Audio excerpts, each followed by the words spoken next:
Today we learn about angles. तो आज हम एंगल्स के बारे में पढ़ेंगे। एंगल्स जिन्हें हम हिंदी में कोण के नाम से जानते हैं, ठीक है। इन एंगल्स के बारे में ये आपके एग्जाम्स के अंदर बहुत बार पूछे जाते हैं, जो बेसिक रूप से होते हैं, क्लासेस में भी पूछे जाते हैं। अगर दो lines, if two lines are parallel, for examples line A and line B are parallel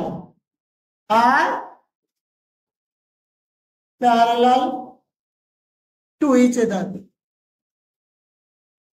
अगर एक दूसरे के पैरेलल होती है लाइन ए और लाइन बी, तब और उस लाइंस को कोई अदर लाइन क्या करती है, इंटरसेक्ट करती है। If A line for example P Q intersect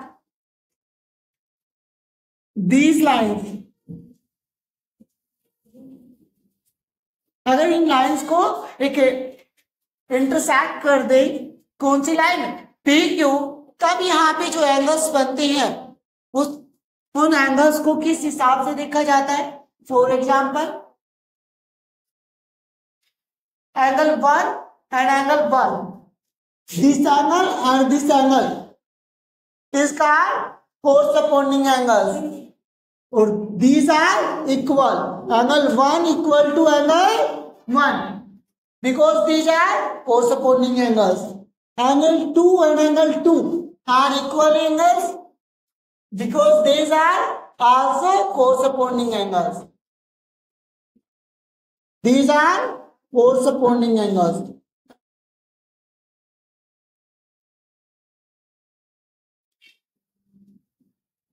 Angles if two lines are intersect each other, अगर दो लाइंस आपस में क्या करती है, इंटरसेक्ट करती हैं, तो अपोजिट एंगल्स जो होते हैं उनके वो क्या होते हैं, इक्वल होते हैं। एक दूसरे के आमने सामने जो कोण होते हैं वो क्या होते हैं, बराबर होते हैं। So vertically opposite angles are equal.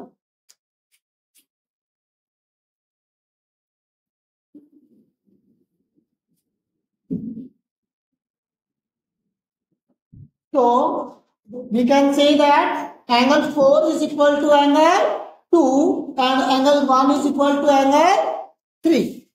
Okay, if line is intersect here, so angle 4 and angle 2, angle 4 and angle 2 are also equal।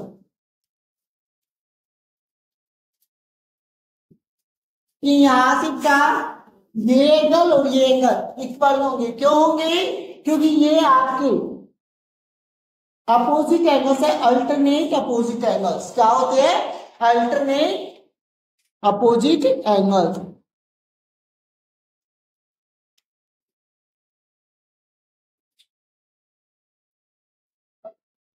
Okay, इसी तरीके से विपरीत कोण कह सकते हैं या एकांतर कोण बोलते हैं इनको। इसी तरीके से अगर हम इसको कहें, ये angles two angles other line में इंटरसेक्ट करती है, उसको अगर हम एंगल 3 ले लें या एंगल 5 ले, तो यहाँ से जो एंगल 2 एंड एंगल 5 है, angle 2 and angle 5 are also equal.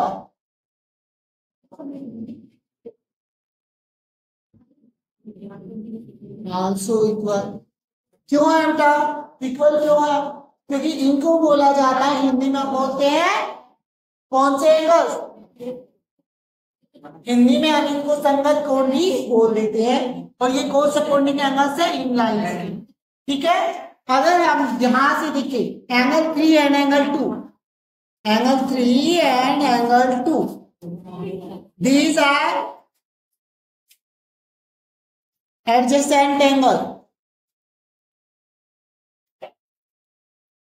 और angle 3 plus angle 2 is equal to 180। बेटा एंगल 3 और एंगल 2 इनका जो सम होगा वो क्या होगा 180 होगा, क्योंकि ये एडजेसेंट एंगल कहलाते का जब दो लाइन क्या होती हैं पैरेलल। इसके लिए क्या होना चाहिए कि ए और बी पैरेलल होना चाहिए, जरूरी चीज है। ठीक है, ओके। अब आपको मेरे को 2-3 चीजें बतानी है कमेंट सेक्शन में। अगर एक लीनियर लाइन है, उस लीनियर लाइन पे